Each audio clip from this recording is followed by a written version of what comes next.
Property Pairings episode 48.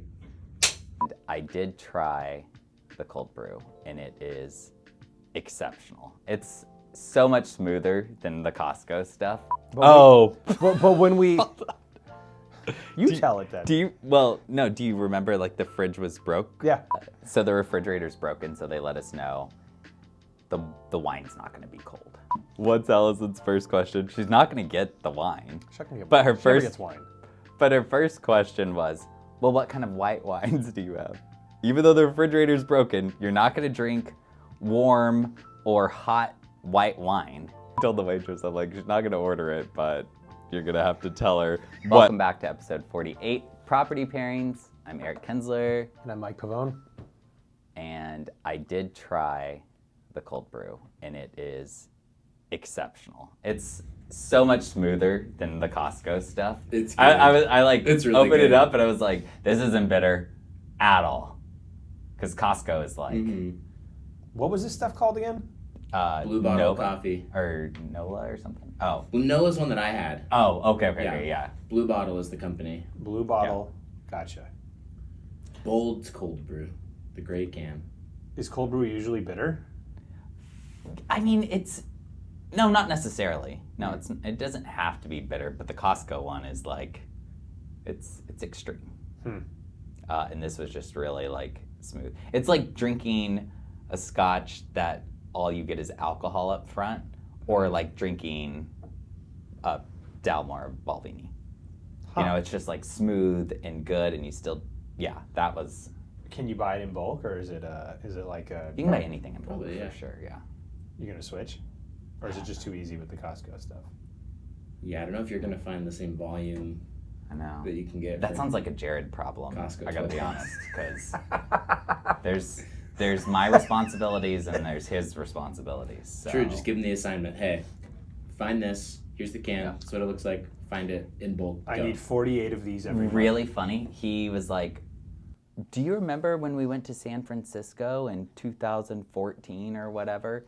We had this coffee," and I'm like, "No, I don't remember that. You know what I do remember? Like asking if you'd help out with something 2 days ago, and you didn't." But the fact that you can remember this coffee brand from 2014, It's long-term memory versus short-term memory. They're different parts of the brain.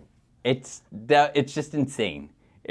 But I'm like, oh, I don't remember that coffee spot. Wait a minute. No. But what? You're Mr. Elephant Brain. You remember know. everything. And I got to yeah. hear about this all the time. I remember I'm like an elephant. I remember everything. Okay, my brain is like an elephant. Not me specifically, thank you. I think the distinction was clear. Yes, I do. Not like specific coffee brands or like that person's name, but if I saw that person again, I'd be like, oh yeah, I remember. I met you at this place, and we were doing this, and you had on that yellow shirt with like the fringe. Like I would remember that. Do you remember this? Oh. Yes, unfortunately. He did that one. When did you do that? Was that like a few months into working together? And you're like, you're going to forget that. I'm like, I'm never forgetting this. Yeah. Yes, I do remember the whole speech of trying to say something and it wasn't coming out right. And I was just like, oh. I was like, I'm looking at him like, what was that? It was probably the start of my cold brew journey. And I was overwhelmed. Did you try the blue can too? Not yet. Okay. I have it on home. I was going to have it tomorrow morning. Nice. Are they equivalent? Like one can is one can regardless? Like, so one can of cold brew Costco, like that's one serving. That the I other think things this are, is a half size of because they look the Costco. they look small. Weren't they smaller? Yeah, they're like wider and stubbier. They're like a normal, like a half Coke can. A normal So Coke it's can. like me versus you. Yes. Okay. Yeah, because they're wider, I'm like, it's probably not as big of a difference as you think than the taller skinny can, but I would definitely say It's kind of like when we got in fluid that. ounces, Costco's probably winning. Gotcha. It's kind of like when we got in that debate about pour size, and you're like, well, your cup is shorter, and whatever, and then we actually measured the pours and they were the same. Actually, I think I gave myself more. I don't know. But you don't remember that either, right? You probably don't remember that either. Okay. Love being gaslit. There was yesterday we were driving around in the car and we had several things to do, but it was Mike, Allyson, and I, and we haven't really done that in a while, and that was fun. But one of the things is he's talking with our handyman or something, and they want to know on the listing we have coming up where the chandelier should go. Here we go. And he's serious work, bro. This is probably like the second or third phone call that he's had to take to like make decisions, and so he's just like talking, and the guy's like, well, where do you want it? And Mike's like, eye level. And I was like, my eye level, not your eye level. Because what I hear just this to my side, and I'm like, because what I'm thinking about is, okay, I want something where it's not completely obscuring line of sight, but it's like, you know, anyways, it's because it's going to be over a table, blah blah blah. Yeah. And I hear Tweedledee over here, my level, not your level. I'm like, give me a break. I'm trying to work right now. Like, shut up. I'm trying to get stuff done. So that was fun though. It was fun, yeah. We went out to the yacht club. We called them field trip days, and so we haven't done it in a while. Where we hit that walkthrough on that home, and then I was like, I know a great cookie place up here, so we stopped and got amazing cookies. Which can we just talk about Allyson really quick on this? Oh yeah. She'll love this. Yeah. So they have these are like really fancy cookies. They were called Jenny's cookies, and she had been on like Today Show and things like that. She sold the business, but she sold all the recipes with the business. So they're still like people that used to work for her, I think, bought it. So they're still the same recipes. Really good. Up in Lake Stevens. Shout out to them. Yeah. Wander cookie now. Wander cookie now. Yeah, it was good. But we go in there. I'm gonna get a couple cookies for the kids. Eric knows what he wants. I pick out the cookies for the kids, and then I get it. And Allison's like, I don't know what I want. And it's like, here we go. Mm-hmm. How many cookies did I end up buying just so she could potentially try them? Like at least 3. At least 3 other cookies I bought just in case. Yeah. One of the questions was like, how peanut buttery is the peanut butter cookie? I'm not joking. Not joking. And then she picks the one that she wants is the lemon cookie. And she's like, the lady says, like, it's got a hint of like, it's more like lemon. It's not super lemon. It's like a zest. Yeah. And so Allyson tries it in the car, and she's like, I thought that was going to be more lemony. And I was like, she said it was subtle. She said it was a subtle, lemon cream. Yeah, she's like, it's very subtle. And then I was expecting to be more lemony. I was like, she literally told us. Yeah. If you wanted more lemony, it was the other thing in the other case over there instead of what you got. And then the other part was, so we're in the car and we have the cookies there, and we're driving back towards the office, and she's like, we asked, Allyson, do you want a cookie? And she's like, well, are you guys having a cookie? Because she doesn't want to have a cookie unless everyone's going to have a cookie. So that was a whole... Do you notice how we didn't have a cookie, though, and she still ate the other cookies? Once we went inside to go check that the washer worked. That was a whole other thing. Yeah, we had to, like... Us and washing machines, man. I know. This agent needed us to verify that the washing machine worked for her client. Well, but the way she prefaced it, she calls and she messaged us and said, is there a reason why the water was shut off? And the way she was writing it, though, was like shut off to the unit. Well, I was like, well, we had the plumber there to evaluate a water heater replacement. Maybe he shut it off. Mm-hmm. She's like, well, the client's really nervous about that. I'm like, for what? The water works. It's just shut off. Mm-hmm. Like, turn it on. Well, no, so after a few more minutes of this, come to the conclusion, it's not the water to the unit, it's the water to the washer. Yeah. I was like, okay. Yeah, she goes, well, they tested the tub, so the water is working. So I was like, so wait a minute, what are you talking about? You're talking about the washer itself. Okay, turn it on. Well, she's really nervous about it. I'm like, I need context. Are you saying this is a problem? Because I'm 15 minutes away. I'll go down there, and I'll shoot a video for you. So we had to park the land yacht. Yeah, because this wasn't planned for. My Expedition XLT Max, which is 20 feet long, go inside, run the thing, take the video, including the unit number to the door so they believe us when we say it's working, and then we went about our day. We went for lunch. Yeah, but then we went back down, and Allyson tried the cookies while we were inside making sure the water... She broke into the She was comfortable, and she was like, I'm going to try the cookie. So she had like 3 of them. Yep. Pieces were missing out of all of them. Yep. Except for the almond one. She was like, Eric got the one I didn't want. And I'm like, You were nervous, Perfect. though, that she had broken into your almond one. because she said she didn't want it. There was After I his picked it almond up. one. He's like, did you touch the almond one? I didn't pick the almond. I don't know which one of these is the almond one. She didn't, though. No, I thought so. Because it had the yellow frosting. But What happened at lunch? We go to lunch, Oh, yeah. and it's a replay of cookie time. We know what we want. We have our drinks. She does get her beer on pretty. I know, that was quick. She nailed that down Yeah. pretty.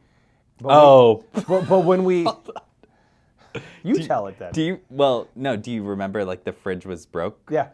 Is that what you were going to say? Well, no, I was going to talk about when we go order food anywhere with her, we already know what we want, and then so when they come around the first time, are you ready to order? It's not even like let me think. It's like reflexively, no, give us a minute, and then she'll come back again a few minutes later. We're still ready to go. We'll order, and we're kind of slow pacing this order process for the two of us to give her those last few seconds, and then when she's ordered, it's basically, hey, I want this thing, or what's the thing that's out of stock? Because that's the thing I want. Now I have to change my mind. And it's like, mine came with fries, and so it was, hey, I really want to get the salad. Can I have some of your fries? And I'm like, yes, of course. Yep, we'll make that easy. Like I'm gonna be a yes guy. What gets when we're food there. on our Yeah, table yeah. as fast as possible? Yeah, exactly. But so the refrigerator's broken, so they let us know the wine's not gonna be cold. And so, what's Allison's first question? She's not gonna get the wine. But her She never first gets wine. But her first question was, well, what kind of white wines do you have? Even though the refrigerator's broken, you're not going to drink warm or hot white wine. So, but she needed to know. I'm like, I told the waitress, I'm like, she's not going to order it, but you're going to have to tell her what wine, even though you've already told her the refrigerator's broken and she's not going to drink non-cold white wine. It's funny. It is funny. I think it's just like, it's got to be a whole process of elimination of all of the options. You got to see what's not available so you can. There's been a couple times where we've gone. Love it though. There's been a couple times though when we've gone and not scripted in any way, shape, or form. We'll spend 10 minutes figuring out what she wants while we're already ready to go, and then she'll go to order, and they're like, "Sorry, we actually are out of that today." They're always out of the thing that she orders. It's really crazy. It's weird. And then we're like, "For the love of God, Yeah. Can you bring me some bread? I just need something to eat." We're like, option A or option B, and we're both like option B, and she's like ordering option A. It's like, She did okay. that at the cookie place too. Yeah. It's fun. It's fun. Allison's fun. She's like. Oh, we like love our her. It's sister. family. Yeah. For it's sure. Family. Yeah, you're on your last week of single dad. I had another sick kid this week too. What are the odds, right? Blair this time. We were driving to school, and it was one of those days. You ever know those days where you're driving along, you drive the same route every day, and on that one day where the traffic is just like, where's this traffic coming from? Yeah. It's back. You're backed up a mile from where you normally would even start to see any traffic. Like, what is going on? Yeah. So we're driving to school, and was that Wednesday? I think that was Wednesday. Yeah. And Blair's like, I have a headache. And just like her oldest brother, Clark, she doesn't get headaches. So it's like, oh, crap. So I drop the boys off on the way to her school. She says she has a headache. I get her to the school. I'm not even bringing in her backpack. I'm like, can you just do the temperature check? And she was pulling like a 99. Not that high, but enough where she's uncomfortable. I'm like, she's just staying with me, Blair. We're going to go do our day. I get her home. Well, I had to go do one appointment, and then I get her home because I wasn't planning for this. Right as rain. Skipping and jumping, laughing, singing. Does the run to the couch, dives horizontal to the ground on the new couch we got from you. Oh yeah. Dives onto the couch, onto her pillow, snuggles up. Can I watch Bluey? And I'm like, hold on. And I go get the temperature thing, 97.8. Yeah. I check it again, 97.6. I'm like, is this thing working? Yeah. I don't know where they got 99. I don't know what happened, but she was fine all the rest of the day. Did they do that before? Mm-hmm. with their thermometer? I thought they replaced it. They said they were going to replace it, and Oh, that was yeah. like a month ago. That should be a funny gift that you give them. A new thermometer. I've given you $500,000, Yeah. and here's a thermometer that works. Oh, or you tape something on there that always says 98.6, and it's over the thing, and you're like, here you go. This is the thermometer I would like you to use Just going on my forward. kids. Yeah. My daughter. But yeah, I'm at the end today. But we are doing a slightly earlier podcast today because I have to go to Clark and Ashton's dance thing. Oh, yeah. So very excited about that. I asked him, well, what dancing are you doing? Like, because obviously you're doing it as a class, so it's scripted in some way, shape, or form. Clark's like, I think it's breakdancing. I'm like, you think or you know? You're I don't like, know what "That I'm sounds walking into. really, I don't know. Well, you know how breakdancers do Difficult like for- the start off when they start to Yeah. warm up, right? And they're like kind of moving backwards sometimes, and then they move forwards, and they do that. Actually, I don't know. I'm not demonstrating. Show us. I'm not demonstrating. He's been doing that around the house. What exactly? We'll have to cut to an example of that. See, this is how we get Maybe more the viewers. Australian breakdancer from the last Olympics. Let's cut to that. Oh, yeah. I learned one breakdancing move one time. What's that one? Kind of like you're talking about, like the way they start off with like the jump, Yeah. kind of bob Yeah. back and forth, Yeah. across their legs, and then you start your momentum, And then you get on the ground, and you like windmill your legs, you could do that. and you had not anymore. Oh. But when I was in high school or when I was in middle school, my youth pastor could do it, and I thought it was like the coolest thing. So he like broke it down and showed me how. I would practice that at home On the trampoline? every day. No, just in the living room on the Oh, carpet. nice. Okay. Because you like get your momentum, and once you get your legs swung around and you like cross your arms, where then you're kind of just like Yeah. you get this like rolling Yeah, kind yeah, of motion, yeah. like from like your shoulders to then like once you get on the front, you kind of like prop yourself up on your arms until you get back to your shoulders, and you're just You could do that? like for like 2 cycles, and then I would like come to a stop. I feel like we're gonna move when we do our pickleball thing next time. We're gonna move the furniture out of the living room. We're doing this. If we're gonna break dance, I'm Yeah. gonna break. I would something fully while just like dancing. flop at this age, but I would try it for the content. I think, so that's Get some today. training from Jenny. Does she know how to break dance? I don't know. No. She does dancing No. stuff. So. Her dancing is Latin. Oh, fair. Well, so that's today though. So appreciate you. We're doing a little bit earlier podcast so I can go to their dance today. Which Yeah. means we're drinking earlier. You said dance, don't and I know was like, okay, they're like 5, 7. I'm like, what do they do? I'm like, you don't call it a recital usually when it's boys, but I'm like, Well, it's Program, it's right? the It's whole- but I'm like, it's program. 2026, so I don't know. Well, no, it's like the whole class, boys and girls, are doing. Each class has their like. I think it's each one has their own dance. Ashton's very nervous. I'm like, you're with your classmates. I was in when I did that kind of stuff where like you had to sing. I was in the background saying watermelon the whole time and pretending I could sing. So like, Strategy. right? I'm just excited to see him. So we're gonna go get Blair, and then go to that thing today. Do you have any videos of you in your stuff when you were growing up? That's like VHS days, bud. Yeah, I know. I don't have any videos of that. I have my parents recorded because I was, yeah. So I was in this color song, Really? rainbow song, if you will, and I was orange, Clark's favorite color. and so like we all had to walk out wearing a color. Yeah, yeah. I really want to see a video of this. There's the whole. I think there's 2 different ones of me having to be up there singing, and I hated that. I did not want to be the one who walked to the front. I didn't want to be one of the lead characters. I'm like, no. I remember doing that stuff, but like, it was the old camcorders. Like you hold it like this, and there's like maybe had the window to like the screen to flip out. Maybe. Yeah. That's what my dad had. And all that, like the whole thing, the whole kit was like this huge. And he's like, screw this, I'm not carrying all this stuff. So the videos, there wasn't very many of them. But I remember doing that kind of stuff. No, there's lots of video of me, and then it just dwindles down. The rest of my siblings, it's like, nah. Yeah. Oh But- well. Oh well. Let's see. Well, We've been working through today. Well, we've been working through some contract stuff on one transaction.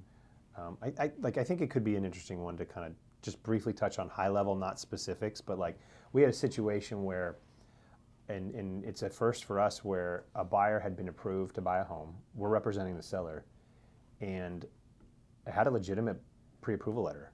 Everything is above board. Reputable broker we've worked with before. Known them 20 plus years. Checked out and verified the approval letter like we always do. And we sell the property, and come to find out that there was a mistake that was on the buyer side where the debt to income ratio wasn't calculated correctly on the part of the lender. We couldn't have known that. We have the approval letter.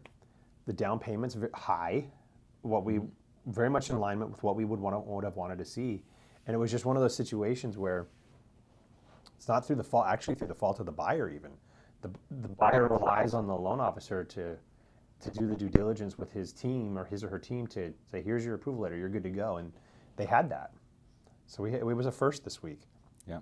Where the deal ended up having to fall apart because of something that was completely out of all of our control. And it was just kind of we do the best we can, but it was just an interesting experience. I haven't seen that before. I know you haven't. Mm-mm.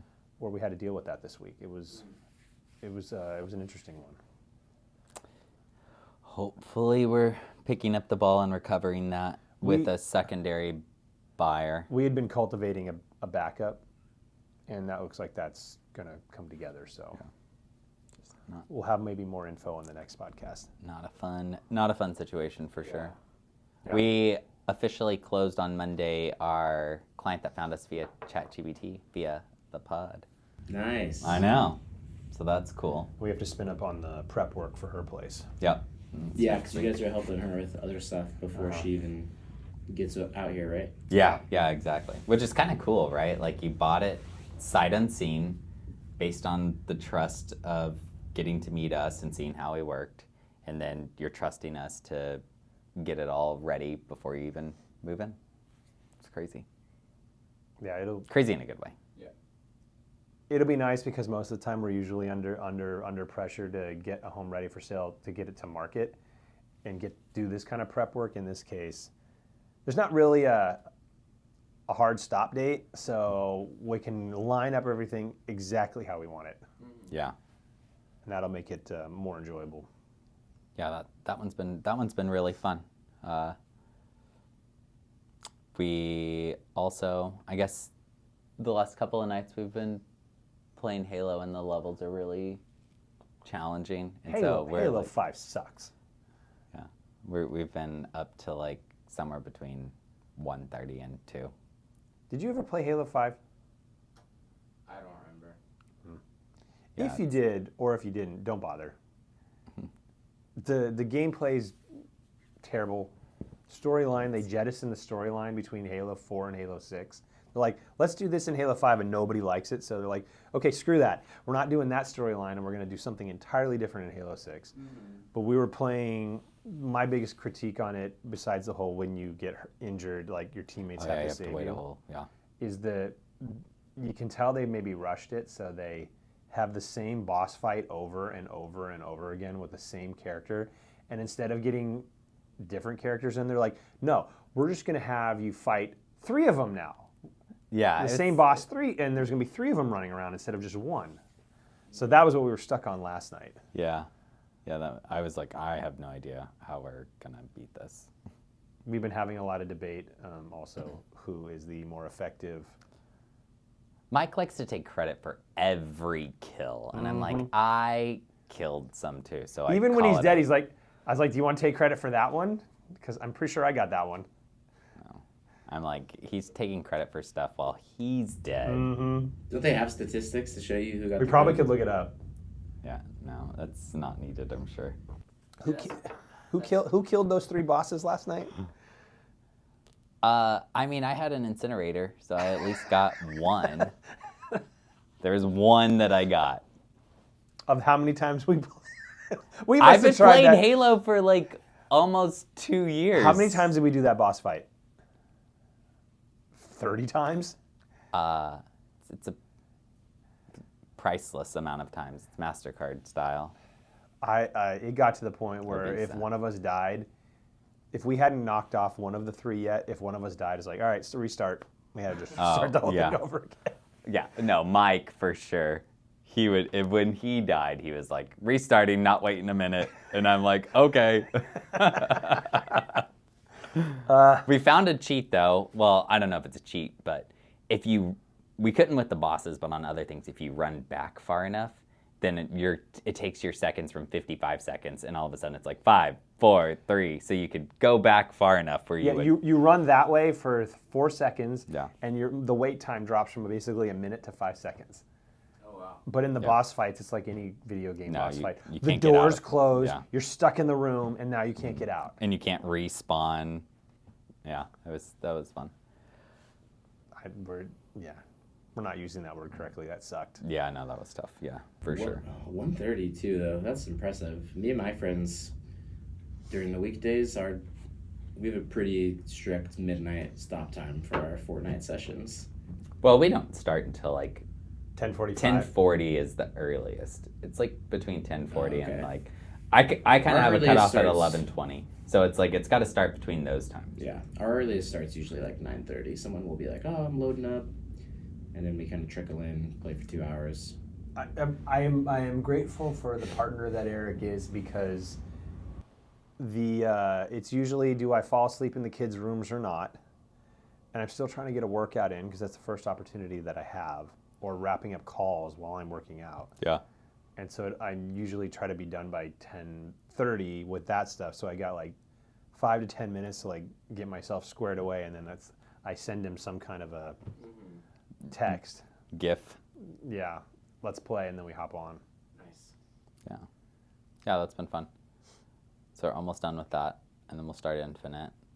And then you said there might be some other. I have some other games that could be older school, like main A title kind of games that were pretty fun. Like Gears of War could be fun. Anyways.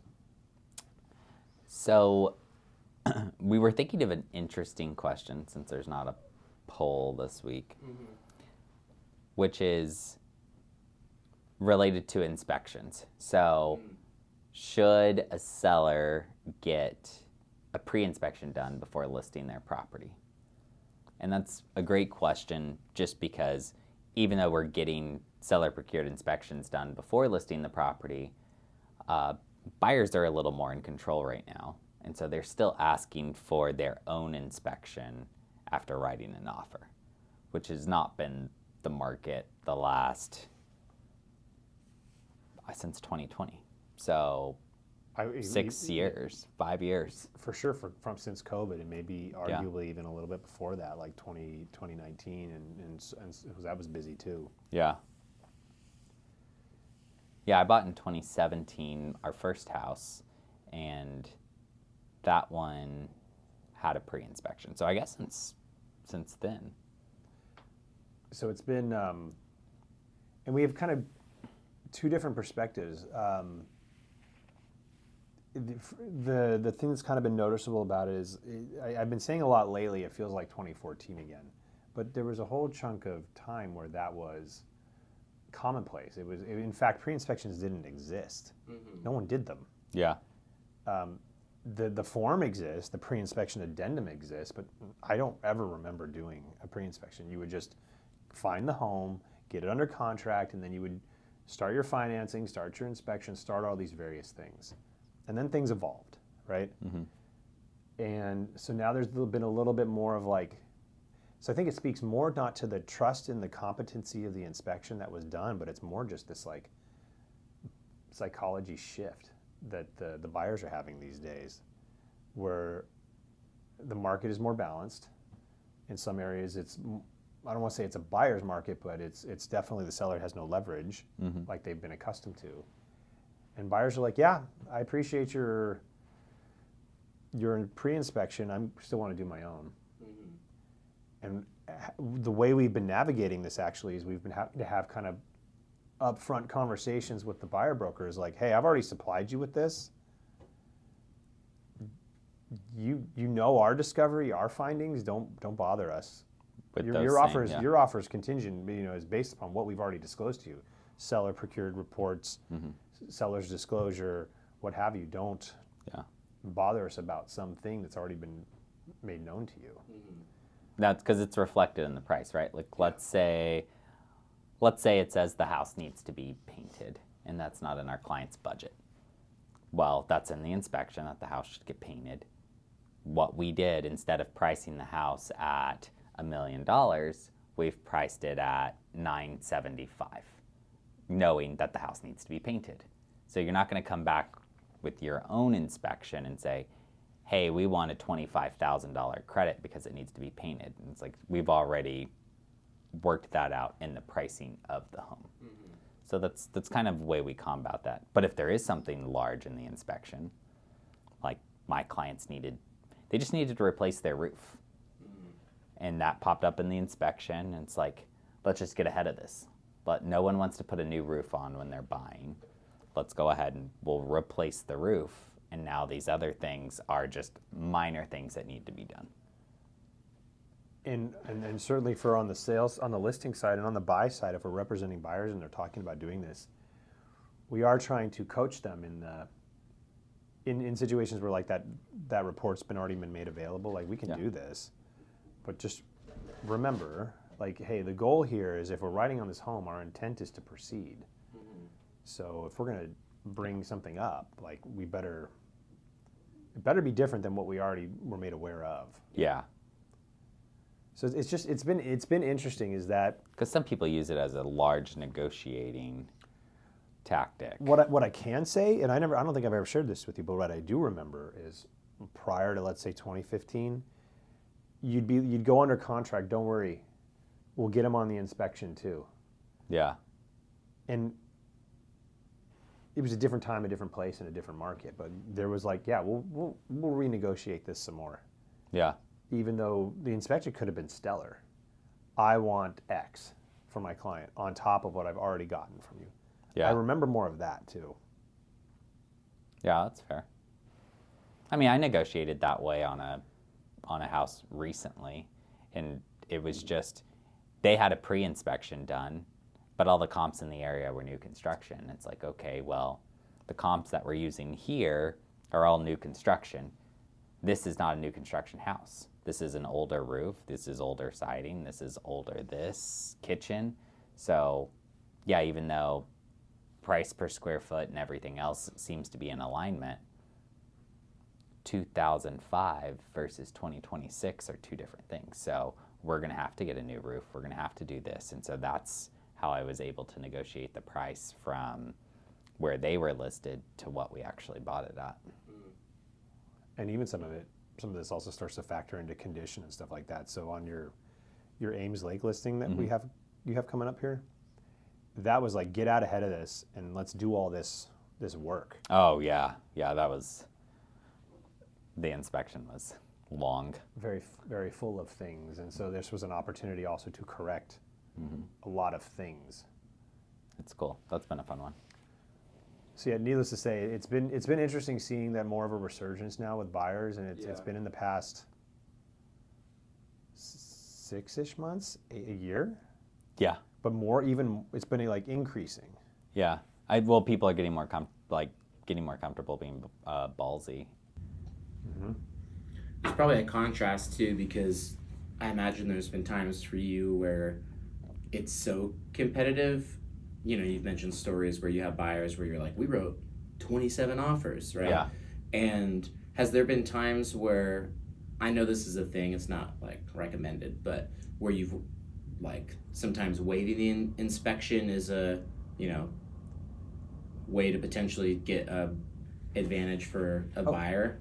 Absolutely. Whereas now they're in the power seat where they're like, oh, we want to do our own If you have inspection. multiple offers and you don't want to pay as much in the current market, I think waiving the inspection is an opportunity, because then they're like, okay, well, less contingencies, the more desirable the offer. Yeah.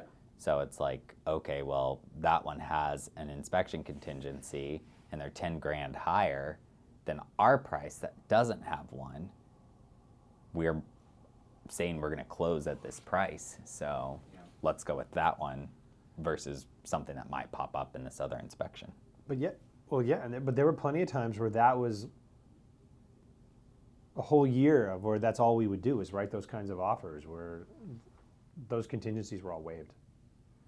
And you had to fall back on the seller procured report because it kind of ebbs and flows. There was a period of time where you were doing like the buyer would do a pre-inspection because the velocity of the market wasn't so fast that you didn't have time to do a pre-inspection. The seller hadn't procured one fine. And then all of a sudden the market started picking up.